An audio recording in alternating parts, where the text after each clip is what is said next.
आज का ब्लॉग हिंदी में होने वाला है क्योंकि ताकि हमारा जो वीडियो है वो लार्जर ऑडियंस तक पहुंच सके।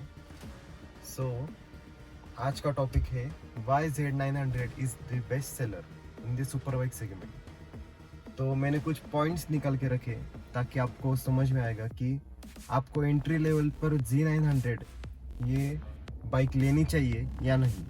सो स्टार्ट करते डायरेक्ट पॉइंट पे, टाइम पास ना कर। So let's go. तो मैं Z900 ये सुपर बाइक पिछले 2 साल से यूज कर रहा हूँ।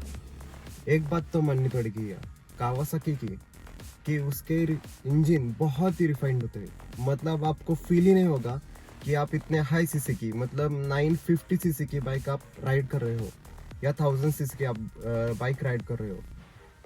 मुझे एक भी बार ऐसा नहीं लगा कि मैं यार इतनी पावरफुल बाइक यूज कर रहा हूँ।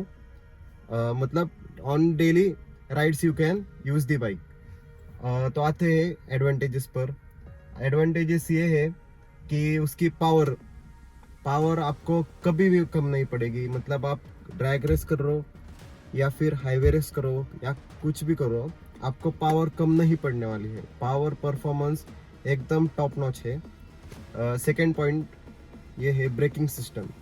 मतलब ब्रेक्स काफ़ी एफिशिएंट है एक सुपर बाइक को रोकने के लिए या स्लो डाउन करने के लिए या ब्रेक डाउन करने के लिए। और थर्ड ये एडवांटेज है कि इसके टायर्स काफ़ी यूज है, इसलिए आपको ज़्यादा ग्रिप्स देते हैं। और इसके हैंडलिंग भी काफ़ी स्टेबल है। मतलब वेट डिस्ट्रीब्यूशन ऐसा किया है कि आपको पता नहीं चलेगा कि आप 180 केजीज की बाइक मतलब राइड कर रहे हैं। तो अभी हम आते हैं डिसएडवांटेजेस पर। तो जैसे कि आपने देखा ही एडवांटेजेस बहुत है, वैसे ही डिसएडवांटेजेस भी बहुत है। क्योंकि Z900 ये बहुत ही हेवी वेट एक सुपर बाइक है जो कि आप डेली बेसिस पर ट्रैफिक में यूज़ करने के लिए आपकी बॉडी स्ट्रेंथ काफ़ी ज़्यादा मजबूत होनी चाहिए। आपकी प्रॉपर हाइट होनी चाहिए। मिनिमम आप बोल सकते हैं 5'7" आपकी हाइट होनी चाहिए, जो कि मेरी नहीं है। तो मैं एक्स्ट्रा हाइट की शूज़ वगैरह यूज़ करके वो काम चला जाता हूँ। पर मुझे तो टफ लगता है कि आपको ट्रैफिक में राइड करने के लिए या हैंडल करने के लिए, क्योंकि आप थोड़ा सा मिसबैलेंस हो गए तो पूरा का पूरा वेट आपके एक पैर पर जाता है। पूरी बाइक एक साइड टिल्ट हो जाती है, तो उसमें थोड़ा सा आपको दिक्कत आएगी।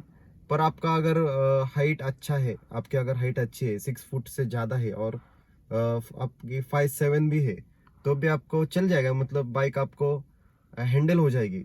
आपकी बॉडी स्ट्रेंथ उतनी होनी चाहिए बाइक हैंडल करने की। अभी मेरी तो नहीं है क्योंकि मैं अभी बीमार था, इसलिए बहुत दिन से मेरी वीडियो भी नहीं आई थी। तो ये कुछ पॉइंट्स मैंने निकाल के रखे, डिसएडवांटेजेस आप बोल सकते हो। पहली तो है वो सीट। आपकी जो Z900 को जो स्टॉक सीट आती है वो काफ़ी ही अनकंफर्टेबल है, क्योंकि उस पर आप बैठकर लॉन्ग राइड कर ही नहीं सकते।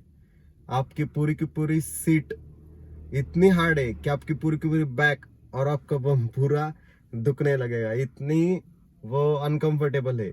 तो कावासाकी को ये ध्यान में रखना पड़ेगा और चेंजेस करने पड़ेंगे उसमें सीट्स में। दूसरा है आप बोल सकेंगे वेट तो है ही। और तीसरा है सर्विस कॉस्ट। यस, मेरी पहली सर्विसिंग हुई थी 1000 किलोमीटर पर, वो भी एक ही मंथ में हुई थी। तो उस टाइम पे मुझे लगा था कि सर्विस कॉस्ट इतने कहाँ आएगी। मतलब मुझे उतना नॉलेज नहीं था, क्योंकि मेरे पास 350 सीसी की बाइक थी, वो भी थी बुलेट। उस पर से डायरेक्ट मैंने स्विच किया था Z900 को, जो कि मेरा डिसीजन अच्छा नहीं था। आपने भी ये चीज़ डिसीजन नहीं लेना चाहिए, क्योंकि आपको एक्सपीरियंस होना चाहिए सुपर बाइक्स में। तो मैंने वो डिसीजन लिया और मैंने डायरेक्ट Z900 ले ली। और फिर सर्विसिंग कॉस्ट पे ले आई 9700 रुपये। एक मिडिल क्लास फैमिली, मतलब मिडिल क्लास बंदे के लिए ये बहुत ज़्यादा है। तो अगर आप प्लान कर रहे हैं तो उस अकॉर्डिंग आपको प्लान करना पड़ेगा, उस अकॉर्डिंग आपको बजट डिसाइड करने पड़ेगा। सेकेंड सर्विसिंग पर दोनों भी टायर चेंज किए जाते हैं, तो उसका भी चार्ज एक्स्ट्रा लगता है।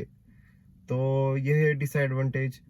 और टायर्स काफ़ी मतलब सॉफ्ट कंपाउंड टायर्स है।